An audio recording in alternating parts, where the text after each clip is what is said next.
You're listening to the Unstoppable Teen Podcast, episode number 2. Welcome to Unstoppable Teen, the podcast for teenagers, parents, and teachers. My name is Kevin Mincher. Every week, we will bring you an inspirational person or message to help you experience more success and happiness. Thanks for hanging out with us. Let's get this party started.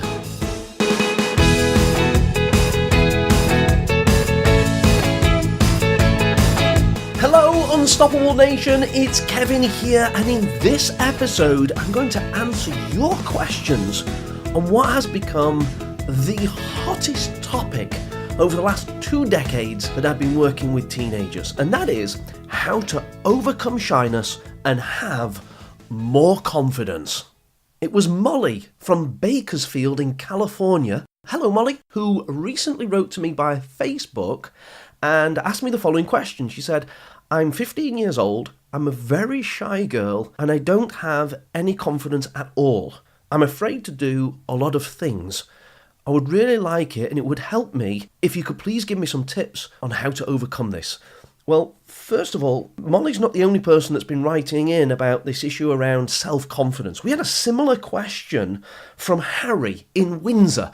By the way, I don't think that that's the Prince Harry in Windsor, although he was in the news this week because he's been doing some stuff around mental health charities, which I thought was superb. Anyway, back to answering Molly's question. Molly, and for that matter, any teenager that's out there listening right now that would like to have more self-confidence, I'm going to give you 4 things that you can do immediately, today, to improve the situation. There was a key word in there, and that was do. All too often, people talk about their problems, they raise awareness of issues, but then they don't do anything to change or improve the situation. It's really important that you don't just intellectually understand the things that I'm saying. Improvements in your confidence come by doing things, by taking action.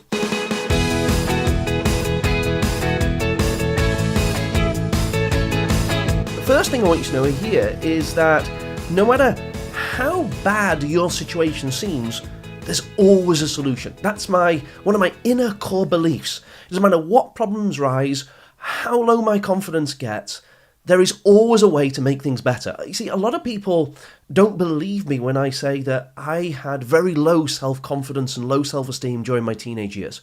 They see me larking about on stage, in front of hundreds of teenagers. They hear my podcast and they automatically make the assumption that I was born this way and that I've always been confident. And it couldn't be further from the truth. I had all kinds of issues growing up, my parents separating, having bad acne, bad interactions with classmates or being bullied, whether it's at school or in the workplace.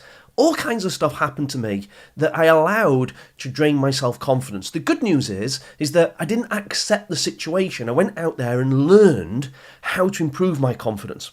And the first thing is that you have to believe that there is a way to make things better. Whilst ever you have this thing in your head that, it doesn't matter what I try, it'll never work, there are no solutions, I've tried everything, or I was just born this way, there's nothing I can do to make it better, then you'll prevent yourself from finding the solutions that are around you all of the time. So first of all, have that positive mindset and believe that it is possible to make things better.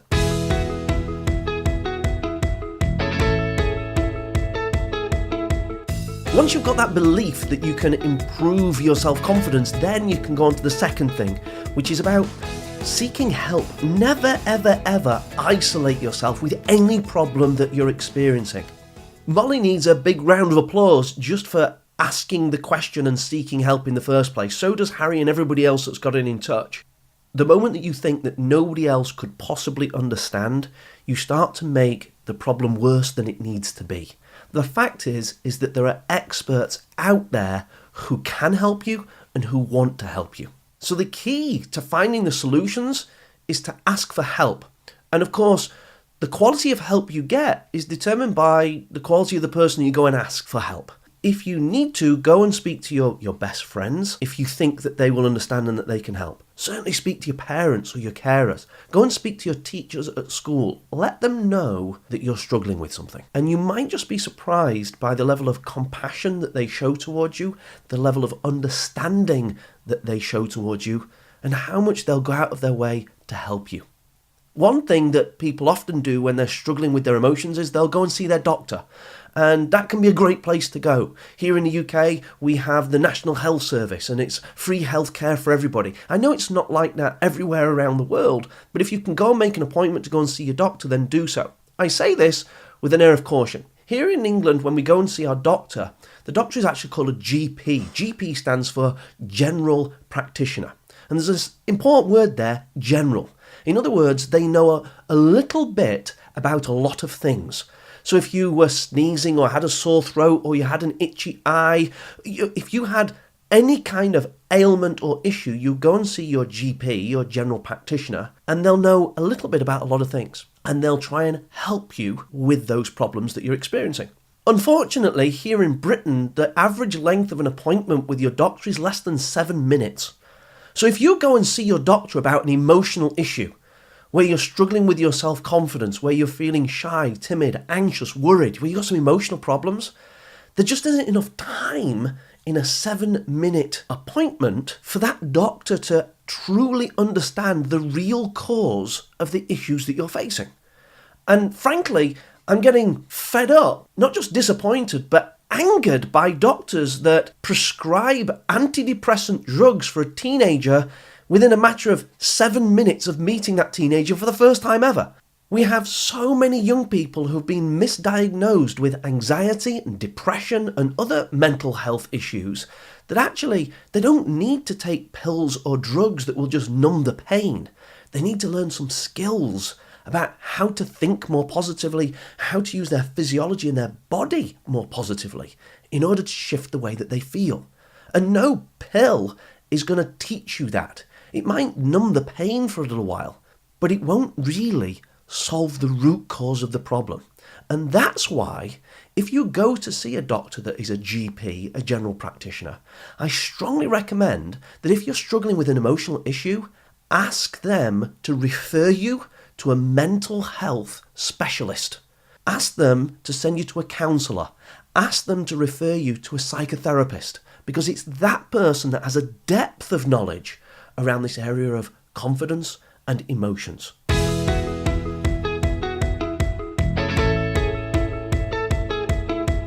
So number one, no matter what problem you have and no matter how bad it seems, always know that there's a solution. And then step 2, seek help.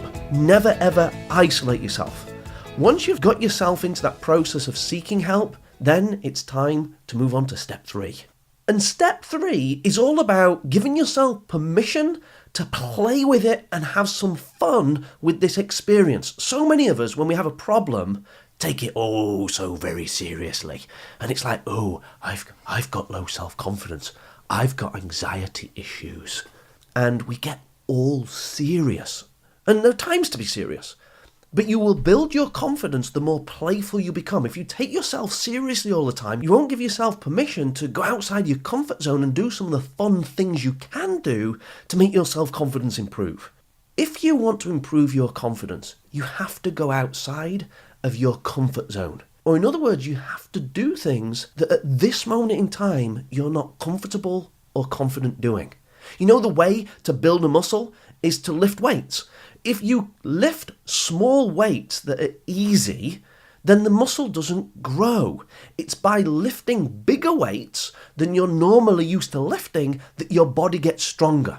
And the same is true when it comes to your confidence and your emotions. You don't build your confidence by doing things you can already do. You build your confidence by taking on tasks and challenges that you might have doubts about, that you're not sure whether you could make it happen, but you push yourself through that doubt, and it's through doing it that your confidence grows. Does this make sense? So little simple examples of this might be going and having a conversation with somebody that you normally wouldn't speak to. Maybe there's some hot girl or guy in your year group at school that you wouldn't normally go and chat to.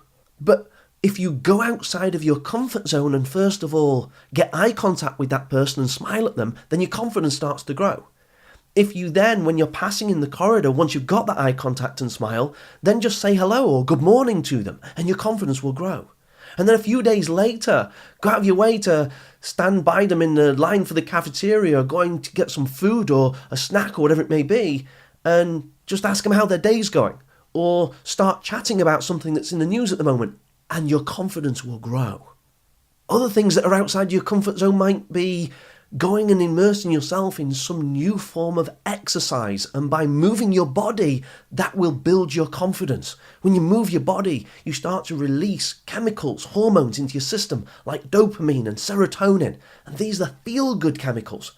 And it might be outside of your comfort zone to go to the gym, or it might be outside of your comfort zone to go and join a dance class. But by doing those things and having fun with it, not taking yourself so seriously, then you'll be amazed at how quickly you can make progress with building your self-confidence and overcoming any shyness issues that you might have.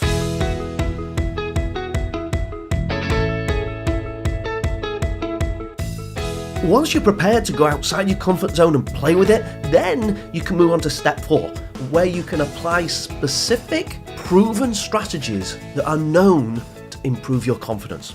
And in particular here, I want to mention 2: visualization techniques and breathing techniques. These are 2 of the strategies that I talk about in depth in my Inner Winner seminar. It's, of all the seminars I do, it's possibly my favourite, and yet it's often the one that's most overlooked. When I get invited into schools, I'm often asked to deliver my Get the Grades You Want seminar because schools are under pressure to help more students get better grades, graduate and go off to college and university. So I understand why I'm asked to do my Get the Grades You Want seminar. I'm also often asked to do my No Limit seminar, which is all about raising aspirations and boosting motivation.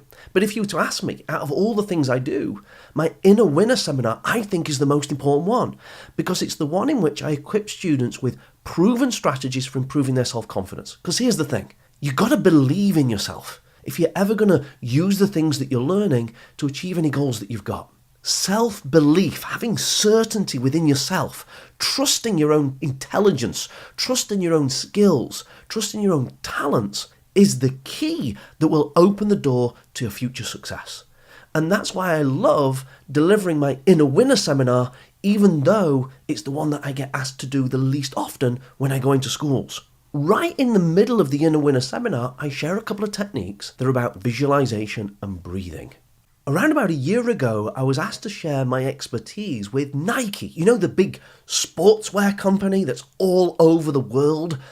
And I was asked by them to go and share my expertise on this area of self-confidence and mental toughness, particularly in the area of sport, because they wanted to build an app that was going to help teenagers that love football, that love soccer, to prepare themselves mentally for peak performance in that game.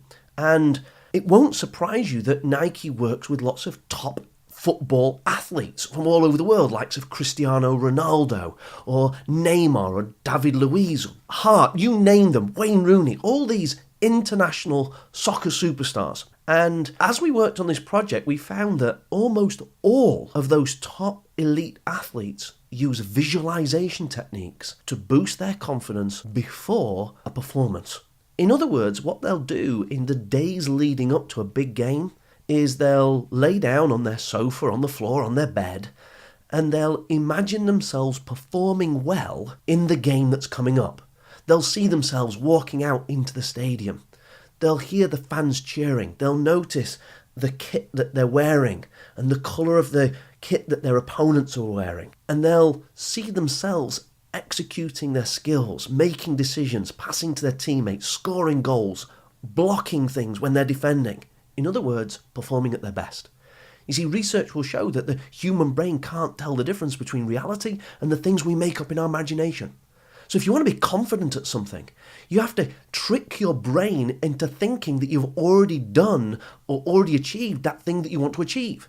So if you're going to be performing on stage, imagine yourself on that stage with the spotlight shining on you, performing at your best. If you're going for a job interview, visualize yourself going into that interview with confidence and answering those questions. If you've got a driving test coming up, see yourself ahead of that test, actually passing the test. Come to think of it, if you have a really important high school test or exam coming up, imagine yourself walking into the room, answering the questions, getting the grade you want. If you do that before the actual event, your confidence will grow so that when you're in the event, you'll perform at your best.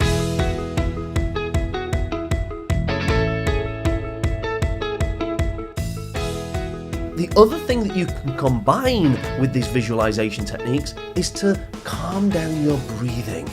One of the things that cause stress and tension in the body is if you have a fast breath rate. That will create anxiety and tension in the body. But if you slow your breathing down, then you'll create a calmness within yourself. In any situation that you want to reduce your shyness, get rid of anxiety, overcome a fear, just take 10 long, slow, deep breaths, and you'll be amazed at the difference that it makes. When you combine the two techniques, the breathing with the visualization, you're on your way to making rapid progress with boosting your self-confidence. Hey, just a quick thought.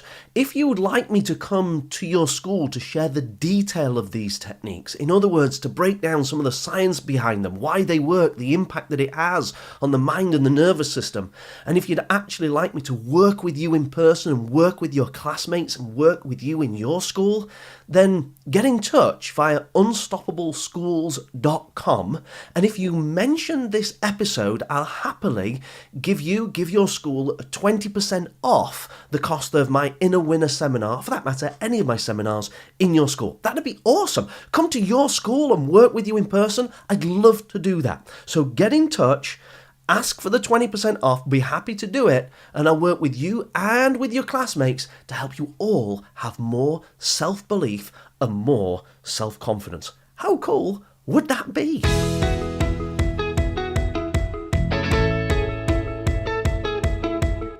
I hope these 4 steps were helpful for you, Molly and Harry, and for that matter, any other young person that's listening right now. Step 1, no matter how bad it seems, always know that there is a solution. Step 2, seek help and never isolate yourself. The more expert advice you can get, the better. Step 3, play with it. Don't take yourself so seriously. Go outside your comfort zone and be willing to try new things. Be willing to fall over, flatten your face, laugh at yourself. And the more you're prepared to play with it, the more your confidence will grow. And then in number 4, use those inner winner techniques, the visualization and the breathing. If you liked what you heard here, please subscribe to us. You can do that on iTunes, SoundCloud, Stitcher, or even go to unstoppableteen.com/podcast. And of course, please, using social media, share this with the people that you care about, your friends and your family. If there's anybody out there that you know that could do with a boost to their self-confidence, then send this episode straight to them and hopefully they'll be appreciative of it. Use whatever it is that you got out of this episode and we'll see you soon. Until then, be unstoppable.